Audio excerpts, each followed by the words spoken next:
Assalamualaikum warahmatullahi wabarakatuh. Innal hamdalillah nahmaduhu wa nasta'inuhu wa nastaghfiruh wa na'udzu billahi min shururi anfusina wa sayyiati a'malina may yahdihillahu fala mudilla lahu wa may yudlil fala hadiya lahu. Asyhadu an la ilaha illallah wahdahu la syarika lahu wa asyhadu anna Muhammadan abduhu wa rasuluhu la nabiyya ba'da. Faqala Allahu fil Qur'anil Karim, a'udzu billahi minasyaitonir rajim. Bismillahirrahmanirrahim. Ya ayyuhalladzina amanu taqullaha haqqa tuqatih wa la tamutunna illa wa antum muslimun. Ya ayyuhan nasu ubudu rabbakumul ladzi khalaqakum min nafsin wahidah wa khalaqa minha zawjaha wa batha minhuma ridzalan katsiran wa nisaa wattaqullaha alladzi tasaaluna bihi wal arham innallaha kana 'alaikum raqiba. Ya ayyuhalladzina amanu taqullaha wa qulu qawlan sadida yuslih lakum a'malakum wa yaghfir lakum dhunubakum wa may yuti'illaha wa rasulahu faqad faza fawzan 'azima. Fa in asdaqal hadits kitabullah wa khairu hadi Muhammadur Rasulullah wa syarrul umuri muhdatsatuha wa kullu muhdatsatin bid'ah wa kullu bid'atin dalalah kullu dalalatin finnar.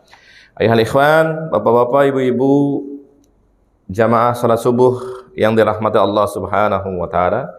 Gimana kabar semuanya, Pak? Bapak-bapak, Ibu? Baik ya. Alhamdulillah, di pagi hari ini Allah kembali memberikan kenikmatan kepada kita semuanya. Pagi hari ini kita bisa melaksanakan ibadah salat subuh secara berjamaah. Kita masih bisa mentaati Allah Subhanahu wa taala. Kita masih bisa beribadah kepada Allah Subhanahu wa taala dengan segala keterbatasan kita, namun kita masih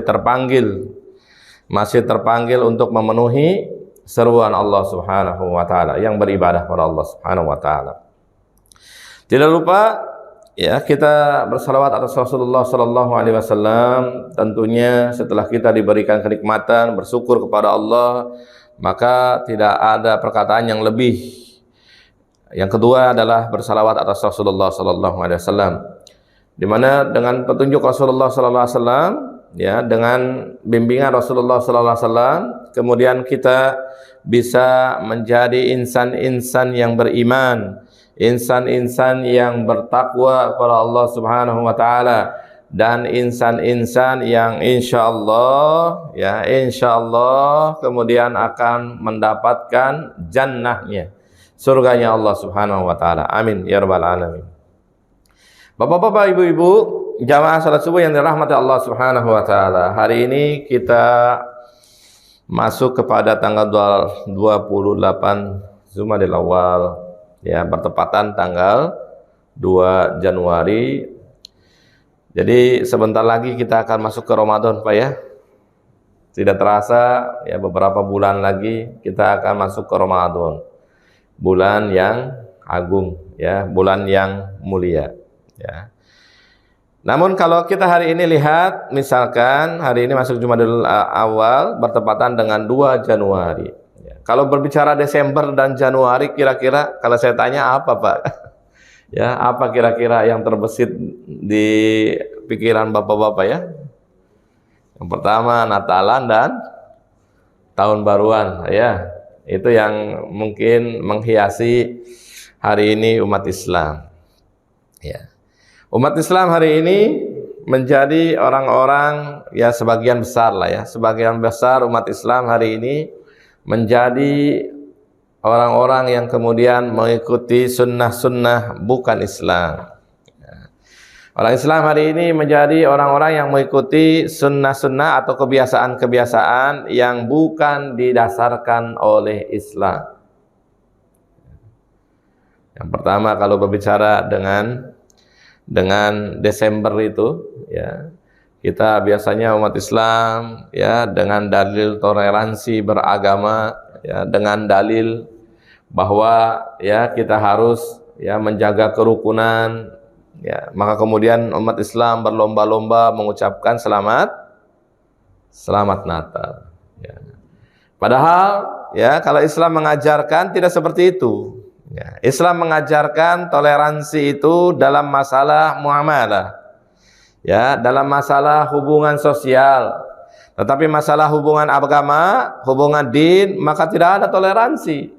Batasannya jelas di dalam Al-Qur'an, lakum dinukum waliyadi, jelas, batasannya jelas. Bagimu agamamu, bagiku agamaku. Ya. Terlebih kalau kita meyakini atau kita mengetahui terkait dengan definisi daripada Natal itu sendiri. Natal itu definisinya adalah apa Pak? Kelahiran anak Tuhan, ya, Sang Mesias, Juru Selamat, ya. Dan itu memang bertentangan dengan akidah kita, di mana Allah Subhanahu wa taala mengatakan lam yalid wa lam yulad, bahwa Allah itu ya tidak punya anak dan tidak diperanakan juga. Ya. Sehingga harusnya umat Islam terkait dengan masalah ini perkara akidah. Ini perkara akidah. Seharusnya umat Islam dalam perkara ini tidak ikut-ikutan dalam masalah itu. Ya, toleransi yang dibangun antar umat beragama adalah ketika umat Islam tidak mengganggu peribadatan mereka, membiarkan mereka melaksanakan ibadahnya sesuai dengan keyakinannya. Silahkan. Nah, itu bentuk daripada toleransi. Ya. Tetapi ketika kita diminta atau dipaksa untuk menyatakan selamat, ya, seperti itu, maka itu bentuk bukan daripada toleransi, karena memang ada pemaksaan terkait dengan ucapan seperti itu. Ya, kita membantu orang di luar Islam, orang Kristen, orang yang lainnya, silahkan dalam perkara muamalah, bahkan mereka sakit, kita bawa ke rumah sakit, kita hantarkan dengan mobil kita, itu perkara yang diajarkan oleh syariat, diperbolehkan. Ya. Tapi dalam peribadatan mereka, maka kita tidak boleh. Tidak boleh. Nah, ini yang pertama, Desember. Yang kedua adalah Januari. Ya, saya kemarin menunggu ya terkait dengan adakah perubahan yang cukup terhadap umat Islam ketika menyambut tahun baru ini. Ternyata menjadi PR buat kita semuanya, bapak-bapak, ibu-ibu semuanya. Ya, hari ini meskipun ya pemerintah melarang ya untuk merayakan tahun baru, larangannya bagus meskipun alasannya karena pandemi. Gitu ya, larangannya bagus meskipun alasannya pandemi. Mudah-mudahan ketika tidak pandemi tetap juga dilarang untuk merayakan tahun baru. Ya. Jadi tahun baru adalah ibadah tiga agama, Pak. Tahun baru adalah kebiasaan daripada tiga agama. Dan umat Islam masih kemudian mengikuti kebiasaan daripada tiga agama tersebut. Umat Islam masih berlomba-lomba hari ini, ya. Ada yang membunyikan trompet, ada yang menyalakan kembang api, ada yang membuat petasan dan yang lain-lainnya. Dan ini yang harus kita coba benahi bersama. Allah Subhanahu wa taala mengatakan, ya ayyuhalladzina amanu qu anfusakum wa ahlikum nar. Wahai orang-orang beriman, hendaklah kalian selamatkan kalian dan keluarga kalian dari api neraka. Api neraka yang kemudian datang kepada kalian bisa saja di malam tahun baru. Ya.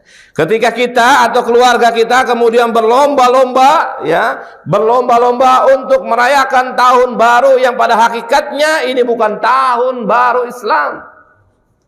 Islam punya kalender sendiri. Tahun berapa sekarang, Pak? Kalau kalender Islam 1443 Hijriah. Ya. Nah, kalau kita berbicara terkait dengan tahun baru yang pertama, sejarahnya kita lihat bagaimana tahun baru itu pertama kali dirayakan oleh bangsa Babilonia di Mesopotamia. Yang kemudian bergeser kepada Romawi. Ya. Itu sekitar 4000 tahun sebelum Masehi di Babilonia tersebut, ya, perayaan tahun baru. Kemudian bergeser diperingati, ya, awalnya diperingati pada akhir Maret, ya. Karena kalender Roma itu ya hanya 10 bulan, ya 304 hari kalendernya. Ya. Kemudian bergeser ya dari dari akhir Maret itu kemudian bergeser kepada awal tanggal 1 Maret. Baru kemudian di tahun 34 sebelum Masehi itu seorang ya pemimpin Roma, Julius Caesar, kemudian menetapkan tahun baru itu pada tanggal 1 Januari. Ya. Kenapa Julius Caesar itu menetapkan kalender Roma itu awal tahun itu pada 1 Januari? Karena Julius Caesar ingin menghormati salah satu dewa yang mereka yakini, yaitu dewa Janur. Maka namanya kemudian Januari. Ya. Jadi umat Islam harus tahu sejarah ini, ya. Karena bisa jadi umat Islam ini hanya ikut-ikutan. Ya. Umat Islam ini hanya ramai-ramaian tanpa ada ilmu. Tanpa ada ilmu di belakangnya, dan umat Islam ini harus tahu. Ya. Karena ternyata banyak nanti di akhir zaman ini yang dikatakan Rasulullah SAW bahwa nanti umat Islam itu akan bergeser dira'an bidira'in, sejengkal demi sejengkal, ya, sehasta demi sehasta. Umat Islam akan mengikuti kebiasaan-kebiasaan Yahudi, Nasrani dan yang lainnya. Bahkan kata Rasulullah SAW, sampai kemudian ketika Yahudi dan Nasrani itu masuk ke lubang biawak pun, maka umat Islam akan mengikutinya. Jadi ini fenomena yang terjadi di umat kita, ya. Umat Islam bodoh terkait dengan masalah ilmu. Umat Islam tidak memahami terkait dengan Islam yang benar, sehingga yang diikutinya adalah kebiasaan-kebiasaan orang-orang yang bukan atau di luar daripada Islam. Ya. Jadi ini yang kebiasaan, ya. Dikatakan ya bahwa umat Rasulullah SAW di akhir zaman itu akan bergeser sejengkal demi sejengkal, sehasta demi sehasta. Bahkan ketika disuruh masuk lubang biawak pun umat Islam akan ikut. Maknanya bahwa bapak-bapak jamaah yang dirahmati Allah Subhanahu wa taala, maknanya bahwa di akhir zaman ini umat Islam berada dalam pertaruhan keimanan. Ya. Dalam hadis mengatakan yusbihu rajulun mu'minan wa yumsi kafiran wa yumsi mu'minan wa yusbihu kafiran. Seorang di pagi harinya dia beriman, sore harinya dia kafir. Di sore harinya dia beriman, pagi harinya dia kufur. Karena begitu gencar serangan daripada musuh-musuh Islam menyerang akidah umat Islam. Ya. Jadi ini yang terjadi. Ketika kita ikut merayakan, ketika keluarga kita ikut merayakan, yang pada hakikatnya itu adalah kebiasaan orang-orang Romawi dalam menyembah dewa Janur yang kemudian akhirnya ditetapkan menjadi 1 Januari atau Januarius, ya. Dan itu penyembahan, ya. Padahal kita sama-sama tahu bahwa Tuhan yang kita sembah adalah Allah Subhanahu wa taala. Yang hari ini kita sholat, yang hari ini kita puasa, yang hari ini kita zakat, bahkan naik haji, itu nyembahnya Allah Subhanahu wa taala.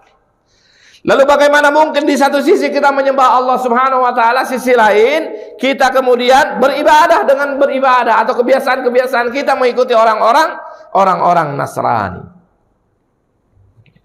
Jadi ini yang pertama, bahwa Januari itu adalah kebiasaan orang-orang Romawi, orang-orang Nasrani pada waktu itu. Mereka menetapkan tanggal, yaitu 1 Januari untuk menyembah dewa Jan. Yang kedua, biasanya di Januari itu umat terbiasa, ya. Januari itu biasa umat membunyikan lonceng, ya, atau umat kemudian biasa meniupkan trompet. Umat biasa main petasan, umat Islam biasanya merayakan, kemudian terbiasa dengan melakukan petasan, kembang api dan yang lainnya. Ya, terkait dengan trompet, terkait dengan kembang api, terkait dengan petasan, maka ada hadis daripada Rasulullah sallallahu alaihi wasallam yang mengingatkan kepada kita semuanya, ya. Ketika Rasulullah sallallahu alaihi wasallam, ya, dalam sebuah hadis, ya, turun kewajiban perintah untuk melaksanakan sholat secara berjamaah. Kemudian Rasulullah sallallahu alaihi wasallam berpikir bagaimana memanggil, ya, mempanggil kaum muslimin agar kemudian bisa terpanggil dan segera melaksanakan ibadah sholat secara berjamaah. Kemudian salah satu sahabat Rasulullah sallallahu alaihi wasallam mengusulkan bagaimana Rasulullah sallallahu alaihi wasallam kalau kita mengibarkan bendera sebagaimana ketika perang, ya kan? Ketika perang kan ada pembawa panji-panji itu, ya, panji-panji peperangan Rasulullah sallallahu alaihi wasallam itu, ya. Tapi bagaimana ini kalau misalkan kemudian kita kibarkan perang, jadi kalau kibarkan bendera, ya. Jadi kalau misalkan ada orang kaum muslimin lihat bendera, oh waktunya sholat, dikibarkan, nanti kemudian saling memberitahu kepada yang lain-lainnya, ya. Jadi sahabat yang pertama mengusulkan bagaimana kalau kita mengibarkan bendera. Rasulullah nggak sepakat. Oh tidak seperti itu. Sahabat yang kedua mengusulkan bagaimana kalau kita tiup trompet, ya Rasulullah SAW, ya, tiup trompet. Maka Rasulullah SAW mengatakan tidak setuju karena itu adalah kebiasaan orang-orang Yahudi. Kemudian sahabat yang ketiga, bagaimana kalau kita nyalakan lonceng, ya Rasulullah SAW, gitu, ya. Dan kemudian Rasulullah pun tidak setuju. Oh tidak seperti itu karena itu adalah kebiasaan orang-orang Nasrani, kata Rasulullah SAW. Nah akhirnya pada waktu itu belum ketemu jawaban sampai seorang sahabat bernama Abdullah bin Zaid bin Abdi Rabbihi, kemudian dia berpikir bagaimana apa yang dikatakan Rasulullah SAW. Kemudian sampai ke rumahnya, sampai tidur dan terbawa mimpi mendapatkan mimpi bahwa hendaklah dengan melakukan azan, dan kemudian itu disampaikan kepada Rasulullah SAW dan Rasulullah akhirnya mengiyakan, ya. Jadi ini hadis ini menggambarkan bahwa, ya, bahwa kemudian, ya, apa yang hari ini menjadi kebiasaan umat Islam dalam meniup trompet ketika tahun baruan merupakan ibadah dan kebiasaan orang-orang Yahudi.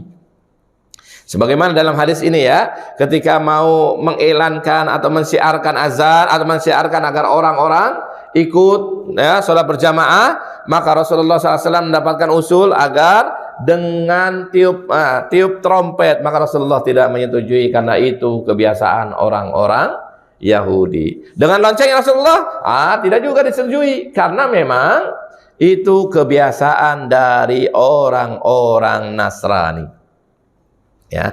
Sampai kemudian salah satu sahabat mendapatkan mimpi agar memulai sholat memanggil kaum muslimin dengan azan, dan itu disetujui oleh Rasulullah sallallahu alaihi wasallam, ya. Adapun kebiasaan terkait dengan menyalakan petasan, kemudian menyalakan kembang api yang pada hakikatnya itu adalah api, maka itu adalah kebiasaan orang Majusi, orang-orang penyembah api.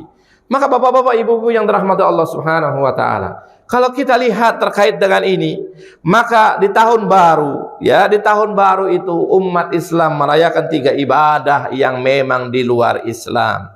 Buat orang-orang umat Islam yang merayakan tahun baru, maka pada akhirnya dia meniru Nasrani, dia meniru Yahudi, dia meniru Majusi, yang sedangkan di dalam Al-Quran, ya, Yahudi Nasrani itu dicela oleh Allah Subhanahu wa taala.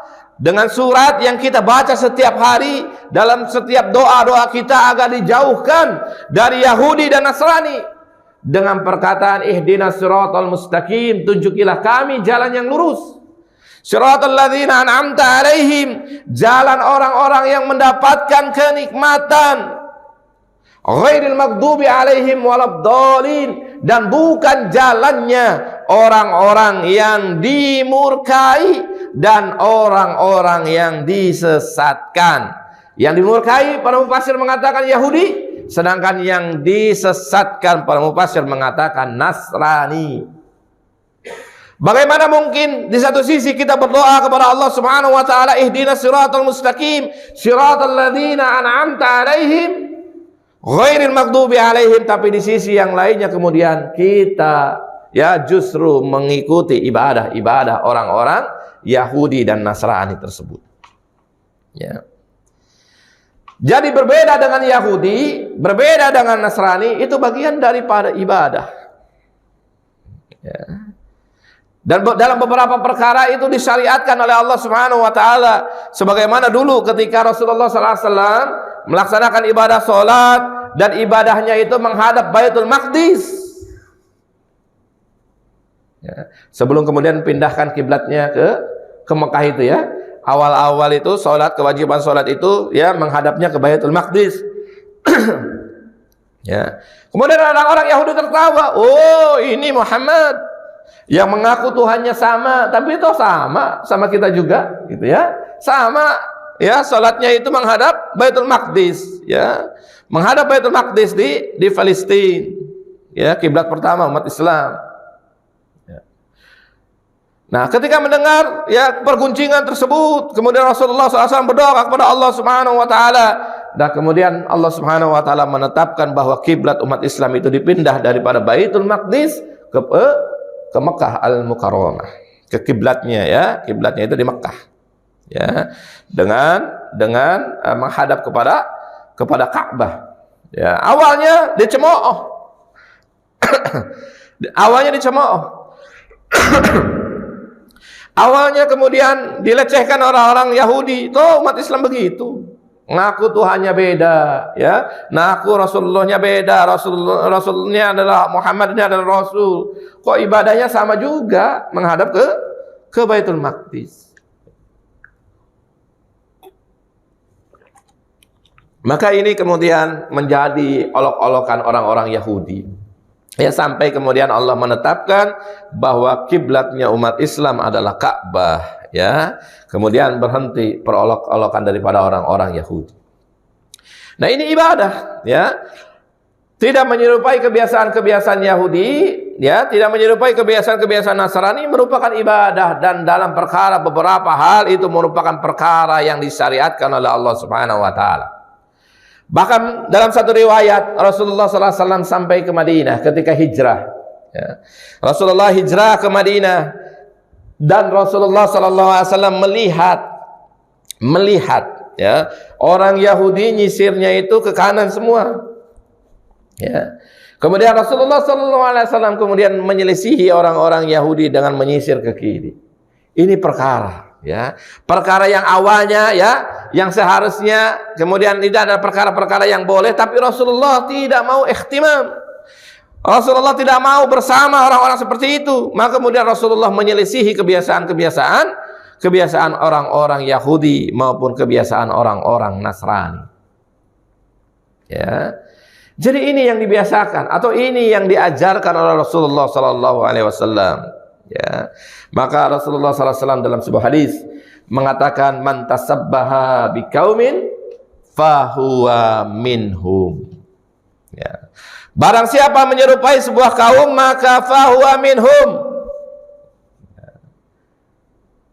Barang siapa menyerupai sebuah kaum fahuwa minhum, maka bagian daripada kaum tersebut. Hari ini anak-anak muda lagi demen lah ya sama K-pop gitu ya. Kemudian gerak-geriknya, gaya-gayanya disamain dengan K-pop ya, Korea ya, Korea penyanyi-penyanyi Korea. Ini khawatir. Ya. Khawatir. Ya. Seperti itu ya. Jadi diajarkan Rasulullah SAW itu untuk menyelisihi terkait dengan orang-orang Yahudi dan Nasrani yang memang kemudian Allah Subhanahu wa taala tidak berikan petunjuk kepada mereka, kemudian mereka ada yang dimurkai oleh Allah Subhanahu wa taala karena kedurhakaan mereka, ya. Kedurhakaan mereka Yahudi dimurkai oleh Allah Subhanahu wa taala, mengetahui kebenaran tapi tidak melaksanakan kebenaran. Tapi kemudian ada juga yang disesatkan oleh Allah Subhanahu wa taala, yaitu Nasrani.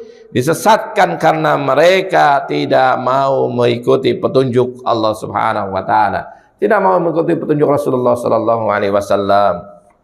Ya, karena pada hakikatnya Rasulullah sallallahu alaihi wasallam itu ya tidak hanya diutus untuk umat Islam. Rasulullah itu Rasul untuk seluruh alam.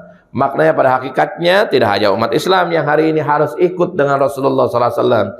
Ya, tidak hanya umat Islam yang hanya ikut kepada syariat Muhammad SAW, tapi kemudian syariat yang lain, agama-agama yang lain harusnya ikut bersama Rasulullah SAW.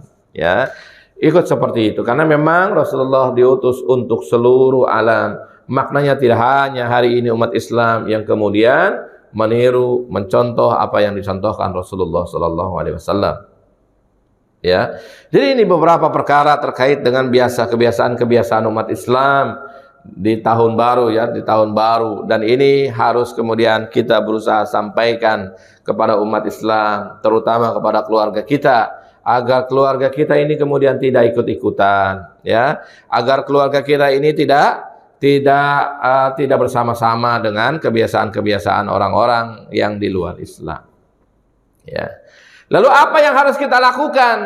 Ya. Yang paling baik yang bisa kita lakukan adalah bermuhasabah. Yang paling baik yang harus kita lakukan adalah bermuhasabah, meskipun muhasabah itu tidak dilakukan setahun sekali, Pak. Ya, Bu, ya. Muhasabah itu tiap tahun baru kita muhasabah, acara mabit dan yang lain-lainnya, tidak seperti itu. Konsep muhasabah dalam Islam itu konsepnya adalah kulla yaum, every day. Ya. Jadi konsep muhasabah dalam Islam itu setiap hari. Ya, setiap hari, sebagaimana Allah Subhanahu wa taala mengatakan, ya ayyuhalladzina amanu taqullaha wa tanzur nafsum ma qaddamat lighad.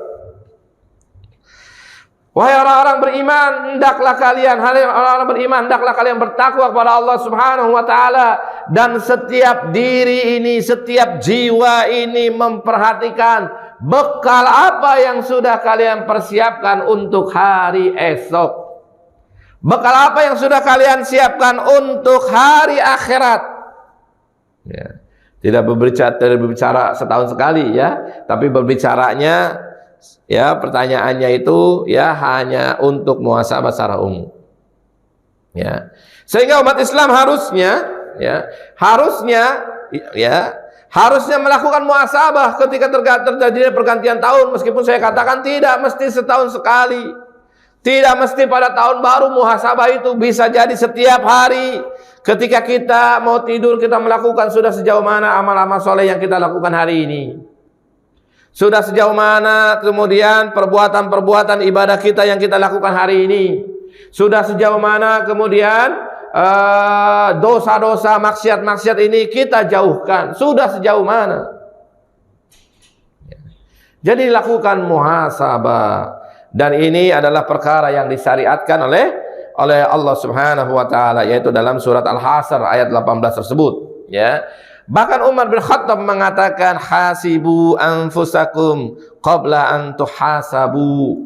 Hisablah diri kalian sebelum kemudian Allah menghisab, sebelum Allah nanti di akhirat nanti menghisab, ya.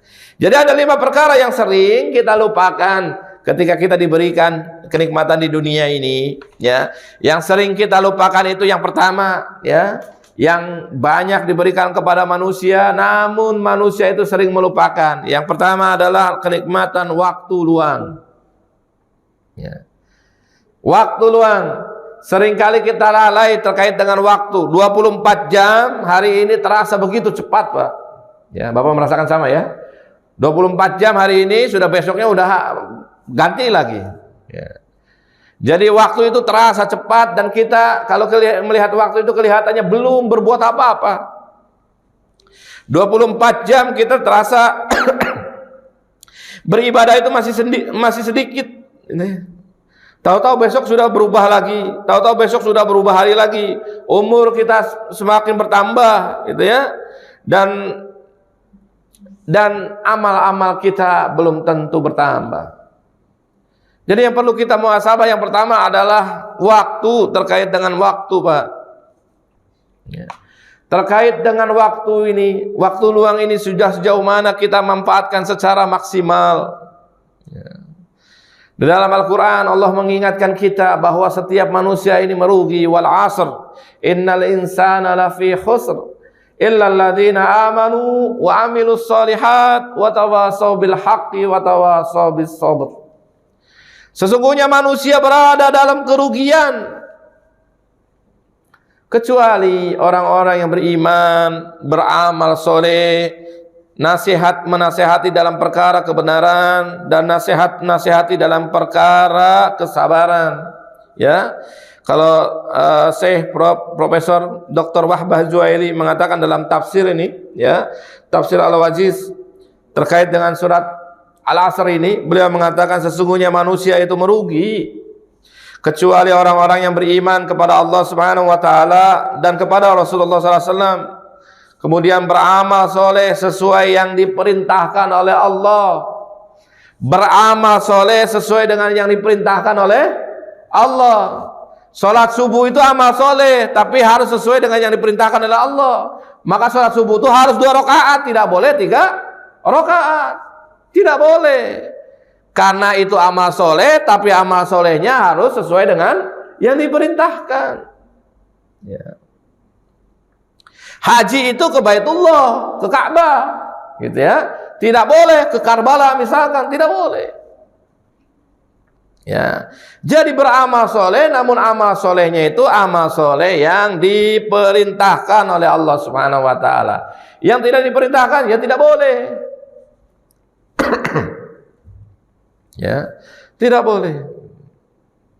Buat laki-laki misalkan yang mempunyai kemampuan, ya, mempunyai apa namanya, kemampuan baik secara fisik maupun psikis maupun material, misalkan mau poligami boleh, tapi yang diperintahkan, ya, diperintahkannya bagaimana? Dibatasi jumlahnya 4, tidak boleh lebih 5, 6, 7, 8, tidak boleh. Karena itu amal soleh tapi tidak sesuai dengan yang diperintahkan. Ya. Puasa, ya, boleh, tapi sesuai yang diperintahkan. Amal soleh puasa itu, ya, boleh, tapi sesuai yang diperintahkan. Kapan perintahnya? 1, puasa wajib itu bulan Ramadan. Yang kedua, puasa sunnah itu misalkan Senin dan Kamis. Puasa sunnah itu yang diperintahkan misalkan Ayamul Bid, pertengahan bulan. Puasa sunnah itu yang diperintahkan misalkan yang paling bagus adalah Nabi Daud, itu kan, seperti itu yang diperintahkan. Maka kalau kemudian ada umat Islam yang berpuasa setiap hari, boleh, itu amal soleh, tapi tidak sesuai dengan yang diperintahkan, dan itu termasuk yang gulu, termasuk yang berlebihan. Ya. Jadi, ya, kata Dr. Wahbah Zuhaili itu seperti itu. Orang semuanya merugi kecuali yang beriman kepada Allah, kepada Rasulnya, kemudian beramal soleh sesuai dengan yang diperintahkan Allah, yang diperintahkan Rasul, kemudian saling menasehati dalam kebenaran, ya, dalam kebenaran yaitu beramal sesuai syariat Allah, beramal sesuai dengan syariat Allah berupa keimanan dan bertauhid. Ya, jadi kita tidak rugi kalau kita saling menasehati, bapak menasehati, agar kemudian menjalankan amal yang sesuai dengan syariat, agar kemudian beriman, bertauhid, saling menasehati. Dan yang ketiga, yang keempat adalah saling menasehati dalam kesabaran, yaitu sabar dalam ketaatan, sabar dalam menjauhi maksiat, dan sabar dalam musibah. Ini yang dijelaskan oleh Profesor Wahbah Zuhaili dalam tafsirnya Al-Wajiz. Ya. Jadi manusia itu berugi, Pak, semuanya. Nah, kita hari ini tinggal kita pikirkan, kita ini termasuk orang-orang yang beruntung atau orang-orang yang merugi. Ya. Dengan waktu luang yang kita miliki ini, kita termasuk orang-orang yang beruntung atau orang-orang yang merugi. Jadi kenikmatan yang pertama yang sering kita abaikan itu adalah waktu luang. Ya, ketika waktu luang kita suka abaikan, leha-leha, gitu ya, santai-santai. Tapi kemudian ketika Allah kasih kesibukan, waduh, gimana nih, gitu ya? Gimana nih, kok sibuk banget nih sehingga ibadah aja kita susah, gitu ya? Karena dulu mungkin waktu luang itu sering kita kita abaikan. Yang kedua adalah kenikmatan yang sering kita abaikan adalah nikmat sehat. Ya. Nikmat sehat sering kita abaikan. Ketika sehat kita tidak beribadah, jarang beribadah ya kepada Allah Subhanahu wa taala. Giliran sudah dikasih sakit pengen ibadah terus cuma nggak bisa lagi sakit. Ya. Dan ini digambarkan oleh Rasulullah dalam hadis, ada dua kenikmatan yang sering dilupakan oleh manusia, as-sihah wal faragh. Sehat dan waktu luang. Ini sering dilupakan oleh umat Islam. Kenikmatan yang ketiga yang sering dilupakan adalah nikmat masa muda. Ya. Ketika masa muda kita lupa nih, senang-senang, ya jalan-jalan, hura-hura, poya-poya kemana-mana. Giliran sudah tua, fisiknya melemah, baru diingatkan. Dulu waktu muda kemana aja Pak? Ya, sering kita teringat. Sering umat Islam kemudian baru tersadar ketika sudah di usia sepuh. Oh, iya beribadah pada Allah Subhanahu wa taala. Waktu mudanya dia lupa. Ya, dia lupa. Ya. Jadi ketika lapang sebelum sempit, sehat sebelum sakit. Kemudian yang keempat itu adalah ketika muda sebelum sebelum tua. Yang keempat adalah ketika kaya sebelum miskin. Ini juga sering lupa. Ketika kaya kita lupa dengan Allah Subhanahu wa taala. Ya. Kita jauh daripada Allah Subhanahu wa taala. Giliran udah dikasih susah, ya, dikasih kesempitan, baru kemudian dia berusaha beribadah dengan rajin ya kepada Allah Subhanahu wa taala. Ini juga sering. Dan yang terakhir ketika hidup sebelum mati. Nah, hari ini fase kita hari ini. Ya. Hari ini kita masih diberikan kehidupan di dunia oleh Allah Subhanahu wa taala. Hari ini kita masih diberikan umur yang panjang oleh Allah Subhanahu wa taala. Hari ini kita masih diberikan waktu luang oleh Allah Subhanahu wa taala. Hari ini banyak kenikmatan sehat yang hari ini kita masih diberikan oleh Allah Subhanahu wa taala. Maka pesan saya Bapak-bapak, Ibu-ibu yang dirahmati Allah, hari ini manfaatkan sebisa mungkin. Ya. Sebisa mungkin, sebaik mungkin, semaksimal mungkin manfaatkan. Ya, karena belum tentu esok, lusa kita masih diberikan kesempatan oleh Allah Subhanahu wa taala. Belum tentu esok atau lusa kemudian kita masih menjalani kehidupan di dunia ini.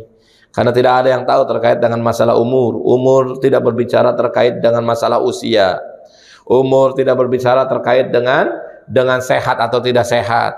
Umur tidak berbicara terkait dengan kaya atau miskin. Tapi kalau memang usianya sudah habis, jatah hidupnya sudah selesai di dunia, maka kemudian bisa saja yang muda mendahului yang tua, yang miskin bisa mendahului yang kaya, yang kemudian tidak punya jabatan bisa mendahului orang yang punya jabatan karena masalah umur. Ya, maka bapak-bapak, ibu-ibu yang dirahmati Allah Subhanahu wa taala, ya, di forum ini marilah kita kembali kepada Allah Subhanahu wa taala. Kita kembali ya kepada tauhid yang benar, peribadatan yang benar, ya. Hendaklah kita melandasi tauhid kita dengan tauhid yang benar dan jangan bercampur kesyirikan.